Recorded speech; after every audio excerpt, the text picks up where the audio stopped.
Oke, assalamualaikum warahmatullahi wabarakatuh. Oke, anak-anak, kita lanjut ke bab berikutnya ya. Untuk materi gelombang bunyi saya anggap sudah selesai. Jadi kita masuk ke bab berikutnya, yaitu tentang gelombang cahaya. Untuk gelombang cahaya ini ada di bab 5, yaitu kalau di buku Sagufindo itu ada di halaman 115.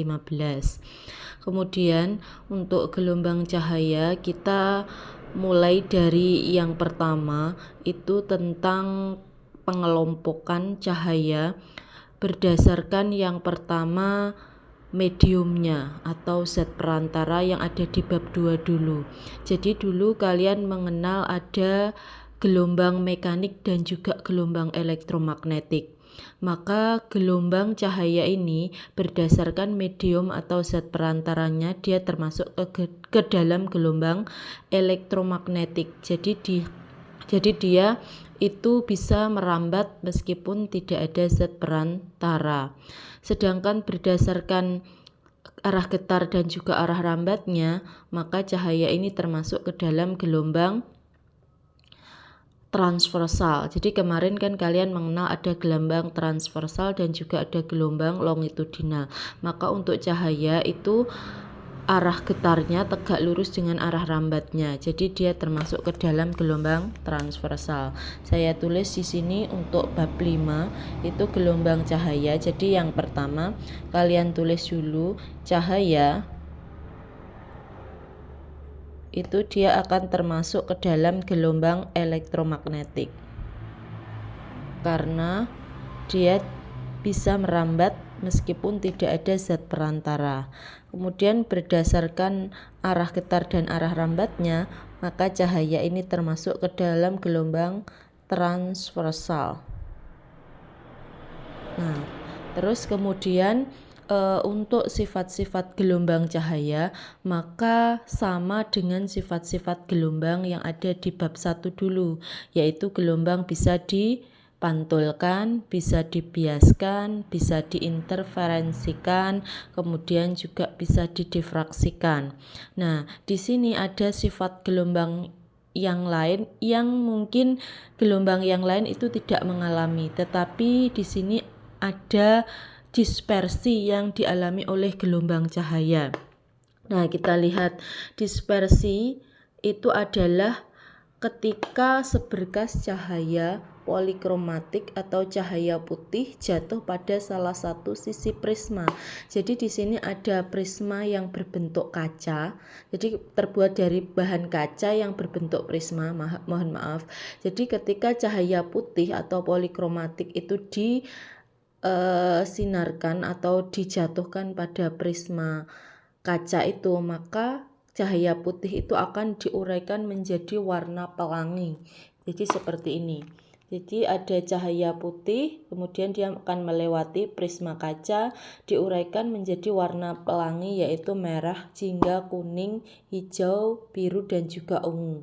Jadi warna-warna ini adalah warna monokromatik. Oke, jadi untuk dispersi saya kira itu saja. Kita langsung ke halaman berikutnya, yaitu tentang interferensi cahaya di halaman 116. Untuk interferensi cahaya ini seperti yang dijelaskan di bab 2 itu adalah ketika ada dua gelombang itu melewati celah, kemudian dia berpadu atau mengalami perpaduan. Di sini ada syarat sebuah gelombang atau dua buah gelombang itu mengalami interferensi, yaitu yang pertama harus koheren, yaitu kedua gelombang memiliki beda fase yang tetap dan frekuensinya sama. Sedangkan untuk yang kedua syaratnya yaitu memiliki amplitudo yang hampir sama. Jadi ada dua syarat ini. Kemudian pada layar di sini ketika dua gelombang itu mengalami interferensi akan terbentuk pola garis gelap dan juga garis terang. Untuk garis terang itu karena terjadi interferensi maksimum, sedangkan garis gelap itu terjadi interferensi minimum. Nah, ada percobaan yang membuktikan adanya interferensi gelombang seperti yang ada di buku ini. Tetapi yang paling sering keluar itu yang pertama itu adalah interferensi celah ganda atau percobaan dari Thomas Young. Di sini saya tulis ya. Jadi untuk yang pertama itu adalah interferensi celah ganda atau dari Thomas Young. Nah, di sini kalau misalkan saya gambarkan, misalkan ada 2 buah celah, kemudian ada sumber cahaya di sini, dia merambat, kemudian dia akan melewati 2 celah sempit tersebut.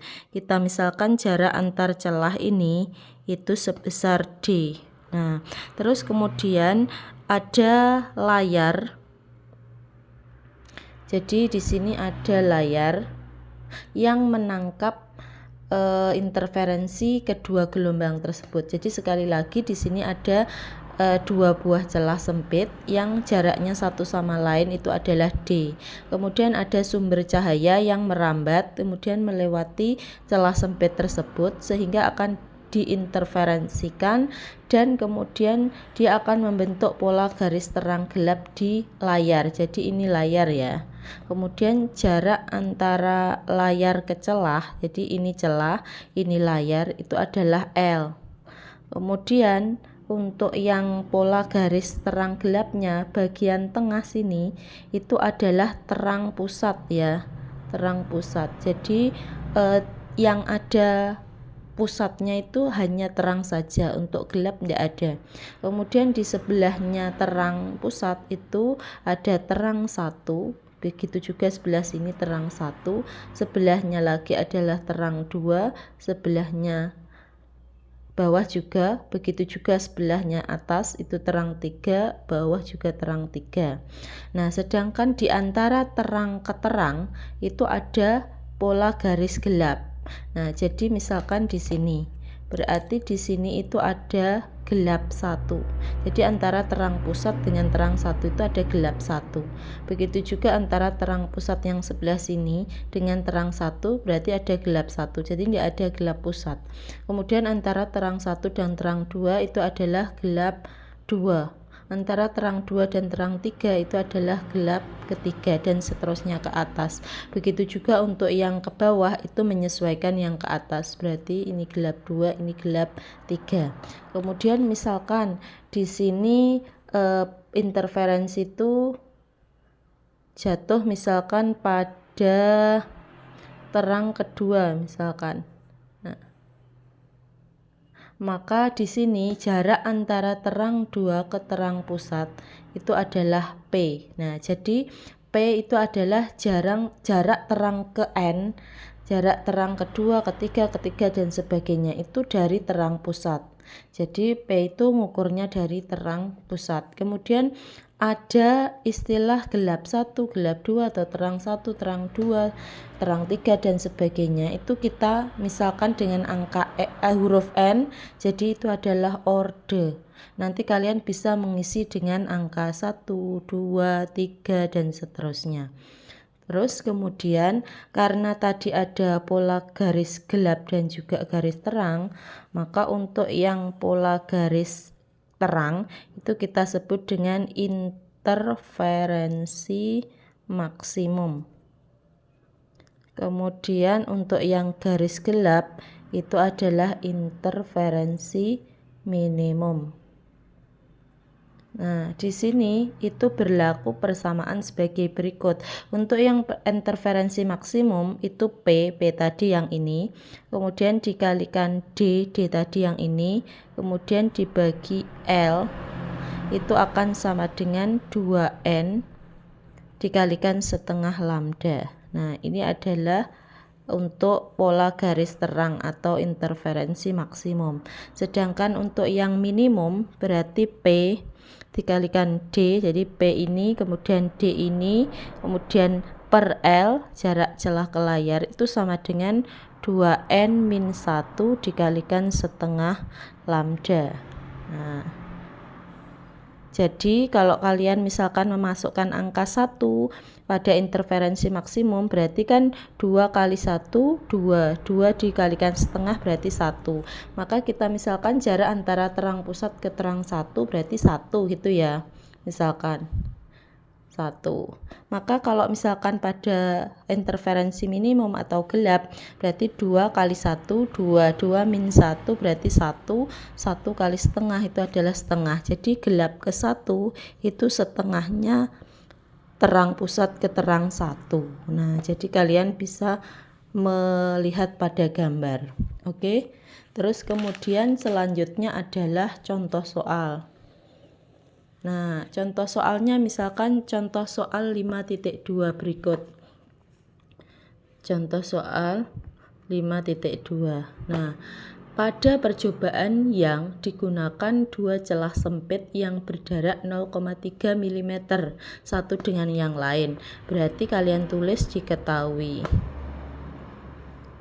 Berarti di sini jarak antar celah berarti D 0,3 mm atau kita jadikan ke dalam meter berarti 0,3 kali 10 pangkat min 3 meter.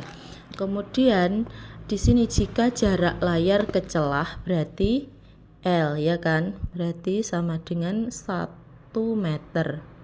Kemudian jarak garis terang pertama berarti ordenya adalah 1 ke terang pusat adalah 1,5 mm berarti P nya adalah 1,5 mm atau kita jadikan meter berarti 1,5 kali 10 pangkat min 3 meter. Maka panjang gelombangnya adalah berarti yang ditanyakan di sini adalah lambda.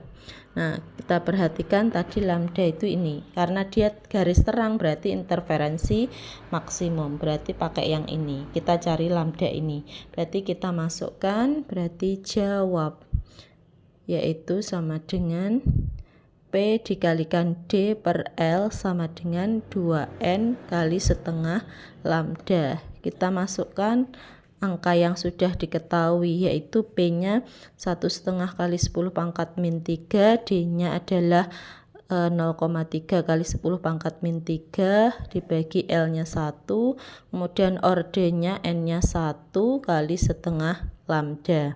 Terus 1,5 kali 0,3 adalah 0,45 kemudian kali 10 pangkat min ini min 3 ditambah min 3 berarti min 6 per 1 sama dengan berarti 2 kali setengah berarti kita corak tinggal lambda berarti besarnya lambda itu adalah 0,45 kali 10 pangkat min 6 meter atau boleh kita jadikan 4,5 kali 10 pangkat min 7 meter. Sudah ketemu jawabannya. Sudah bisa dipahami ya. Oke, jadi untuk pertemuan kali ini kita membahas interferensi celah ganda atau percobaan dari Thomas Young. Nah, jadi silahkan bisa dicatat seperti langkah-langkahnya tadi. Setelah itu kalian bisa menjawab soal yang saya share di grup atau mungkin saya infokan lebih lanjut. Oke, terima kasih untuk pertemuan kali ini. Saya akhiri. Wassalamualaikum warahmatullahi wabarakatuh.